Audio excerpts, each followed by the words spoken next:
नमस्ते बच्चों। इस वीडियो में हम लोग क्लास 10 का जो चैप्टर नंबर 3 है इकोनॉमिक्स को उसको कवर करने वाले हैं। टैब चैप्टर का नाम है मनी एंड क्रेडिट। ओके, जो भी इंपॉर्टेंट चीज़ें रहेगा, जो भी मोस्ट इंपॉर्टेंट चीज़ें आपको जानना है, जो नहीं जानना है, सारा चीज़ को हम कवर करेंगे। और ये वन शॉट वीडियो रहेगा आपके लिए काफ़ी है। चैप्टर को समझने के लिए, चैप्टर में क्या पढ़ना है ये समझने के लिए वीडियो हद से ज़्यादा काफ़ी रहेगा। ओके, तो चलिए स्टार्ट करते हैं। सबसे पहले आप यहाँ पर देख पा रहे हैं ग्रीन में हम लिखे हुए हैं कि what is called barter system. Okay, तो देखिए बार्टर सिस्टम का मतलब होता है आज से बहुत साल पहले जब कॉइन्स नहीं हुआ करता था, जैसे कि इंडस वैली सिविलाइजेशन का टाइम या मेसोपोटामियन सिविलाइजेशन का टाइम या इजिप्टियन सिविलाइजेशन का टाइम, तो उस वक्त क्या होता था, मतलब आज से 4-5 हज़ार पुरानी बातें करें, 4-5 हज़ार साल पुरानी बातें। ओके, तो उस वक्त लोग क्या करते थे, सामान के बदले सामान लिया करते थे। इसी सिस्टम को कहते थे बार्टर सिस्टम। बट अब उसी का एक स्पेशल केस है डबल कॉन्सिडेंस ऑफ वांट। अब इसका डेफिनेशन क्या आप यहाँ से पढ़ लीजिए। जब बोथ पार्टीज़ को सेम चीज़ बेचना और सेम चीज़ खरीदना भी हो, मान लीजिए हमको जो बेचना है वही चीज़ जो बेचना है और जो चीज़ हमको खरीदना है वही किसी और को खरीदना होगा और उसको बेचना होगा, इसको कहते हैं डबल कॉन्सिडेंस ऑफ वांट। तो आपको इस पेज में बस यही दो डेफिनेशन पढ़ना है। One is called barter system, one is called double coincidence of want. अब नेक्स्ट पेज में अगर आप आते हैं, यहाँ पर आपको पढ़ना पड़ेगा मनी को मीडियम ऑफ एक्सचेंज क्यों यूज़ किया जाता है। कि money act as an intermediate in exchange of what is called medium of exchange को कहा जाता है। बट वाई का आंसर आपको नेक्स्ट पेज में मिलेगा। देखिए यहाँ पर अब आइएगा तो आपको यहाँ पर हम डेफिनेशन दिखाते, ये रहा।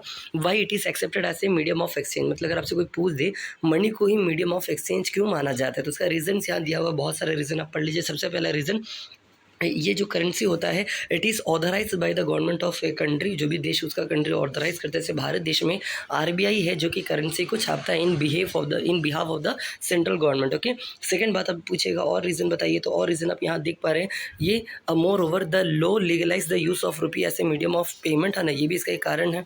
तीसरा, no individual in India can legally refuse a payment made in rupees, hence the rupee is widely accepted as a medium of exchange. तो यहाँ पर 3 रीज़न दिया है, आपको ये 3 रीज़न अच्छे से याद करके जाना ही पड़ेगा। मतलब अभी तक आपने 3 चीज़ पढ़ा। सबसे पहला डबल कॉन्सिडेंस ऑफ वांट क्या है, देन बार्टर सिस्टम क्या है, देन मनी को ही क्यों हम लोग मीडियम ऑफ एक्सचेंज मानते हैं, ये आपको जानना है। देन फोर्थ क्वेश्चन, बताइए ज़रा what are the different forms of modern forms of money. Modern forms of money कौन कौन सा है, तो उसका आंसर यहाँ दिया गया, पढ़ लीजिए ये पैराग्राफ में। उसके बाद यहाँ पर आप देख सकते हैं और भी मॉडर्न फॉर्म्स ऑफ मनी है, जैसे कि यहाँ पर आप देखिएगा what is called demand draft. ये आपको जान के जाना है कि यहाँ पर पढ़ लीजिए लास्ट डेफिनेशन यहाँ से, since the deposit in the bank account can be withdrawn on demand, these deposits are called demand deposit। Okay, तो ये डेफिनेशन है यहाँ पर। देन ये भी आप पढ़ लीजिए। यहाँ पर क्वेश्चन टाइप है कि ज़रा बताइए, तो जो मंथ के अंत में जो लोगों को जो पैसा मिलता है वो पैसा का वो करते क्या होंगे, तो उसी का आंसर यहाँ पर दिया गया। वो कोई बैंक में डिपॉजिट करेगा, कोई कुछ करेगा, कोई कुछ करेगा, तो ये उसका रीजंस दिया गया, आप यहाँ से भी पढ़ सकते हैं।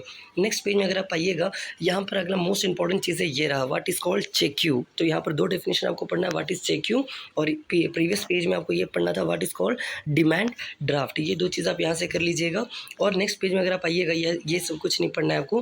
नेक्स्ट चीज़ आप यहाँ पर ये देख सकते हैं, the modern forms of money, currency and deposits are closely linked to the working of the modern banking system. तो अगर आपसे एग्जाम में पूछ दे मॉडर्न बैंकिंग सिस्टम में वर्किंग कैसे हो पा रहा है, किसके कारण हो पा रहा है, तो ये 2 रीजन से करेंसी एंड डिपॉजिट है, इसलिए मॉडर्न फॉर्म ऑफ करेंसी ये बैंकिंग सिस्टम चल रहा है। ओके, नेक्स्ट पेज में अगर आप यहाँ आते हैं, आपको 2 ही चीज़ पढ़ना है। वन इज कॉल्ड लोन, 2 प्रकार के होते हैं, formal loan and informal loan, दोनों का डिफरेंस आपको पढ़ के जाना है।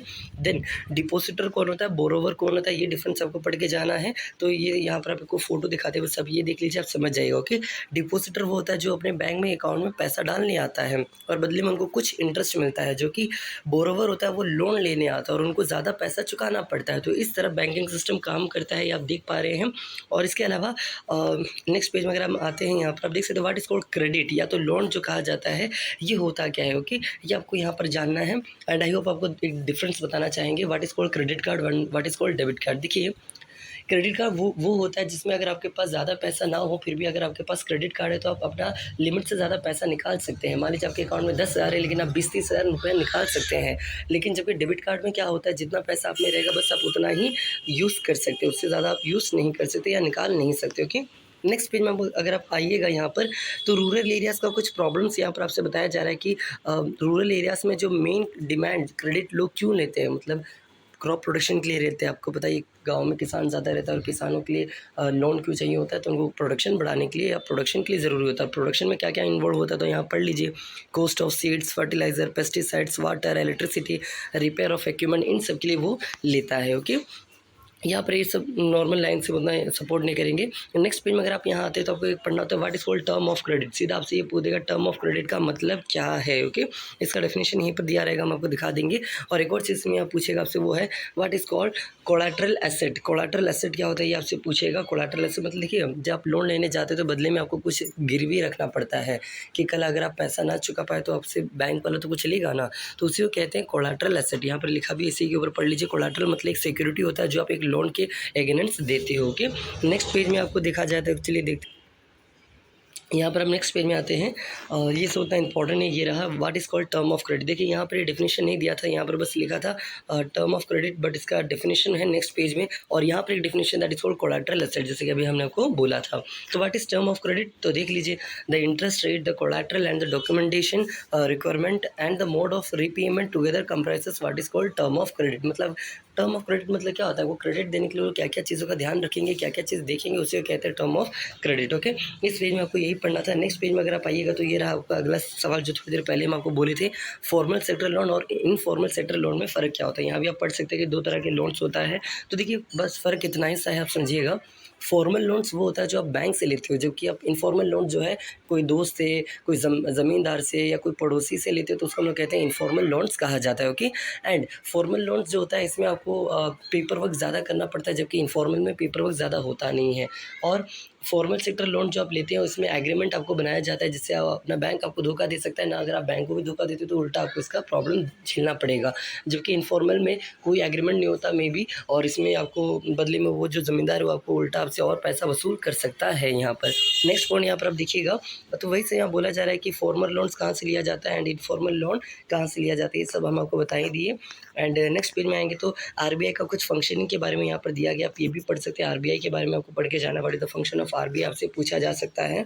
नेक्स्ट पेज में अगर आप आते हैं यहाँ पर कुछ वैसे ऐसा खास कुछ आपके लिए है क्या, तो नहीं, वैसे तुम नहीं मान रहे, ठीक ठाक फोन से वैसे नॉर्मल है। ओके, एंड ये रहा, यहाँ पर एक सवाल पूछा जा रहा है कि क्यों हम लोग को फॉर्मल सेक्टर पर ज़्यादा डिपेंड रहना चाहिए, इनफॉर्मल से हटना चाहिए। उसका रीज़न बोला गया कि फॉर्मल सेक्टर को क्यों बढ़ाना चाहिए या इनफॉर्मल सेक्टर को क्यों घटाना चाहिए, उसका रीज़न यहाँ पर दिया गया, आप ये भी पढ़ सकते हैं।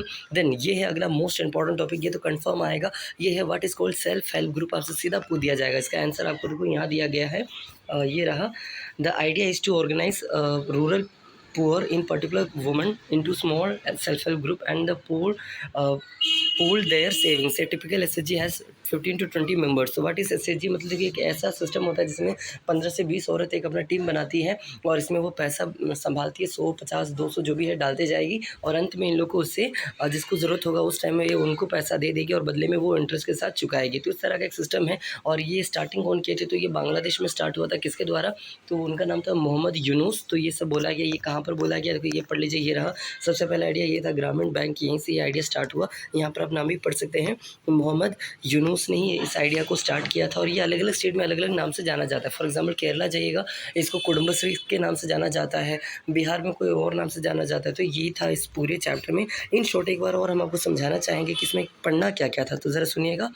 देखिए इस चैप्टर में केवल आप इतना पढ़ के चली जाइएगा कि what is called double coincidence of want, what is called barter system, why money is accepted as a medium of exchange, what are the different forms of money, what do you mean by demand deposit, what is called cheque. The next question है आपका यहाँ पर, what is the difference between depositor and a borrower.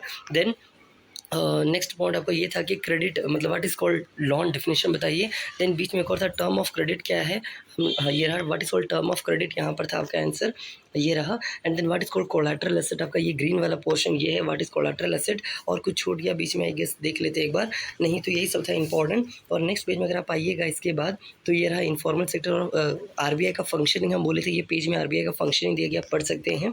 Next उसके बाद next जो important चीज़ है, सबसे important एक ही बचता है, दैट इज सीधे आते तो ये रहा what is called self help group. इसमें से एक क्वेश्चन कंफर्म आएगा और इतना पढ़ लीजिएगा तो आपका चैप्टर हो जाएगा। ओके, सो आई होप आपको चैप्टर समझ आया होगा। अगर अच्छा लगे तो चैनल को सब्सक्राइब कीजिएगा। और देखिए हम जहाँ रहते हैं यहाँ पर नॉइज़ का प्रॉब्लम बहुत ज़्यादा है, इसलिए हम वीडियोस लेंथी ज़्यादा बना नहीं पा रहे, कुछ दिनों से लगातार शॉर्ट से डाल रहे हैं। तो तो sorry for that, but I will continue to record all the chapters of every classes of 9 and 10। सारा वीडियोस हम डालने की कोशिश करेंगे, ओके। और ये आई होप 10 मिनट में हम आपको पूरा चैप्टर दिखा पाएँ, क्या क्या पढ़ना है, कितना पढ़ना है, बता पाएँ। तो ये बस इतना ही था इस वीडियो के लिए। Thank you. अगर आपको वीडियो अच्छा लगे तो सब्सक्राइब कीजिएगा, दोस्तों के साथ शेयर भी कीजिएगा। Thank you.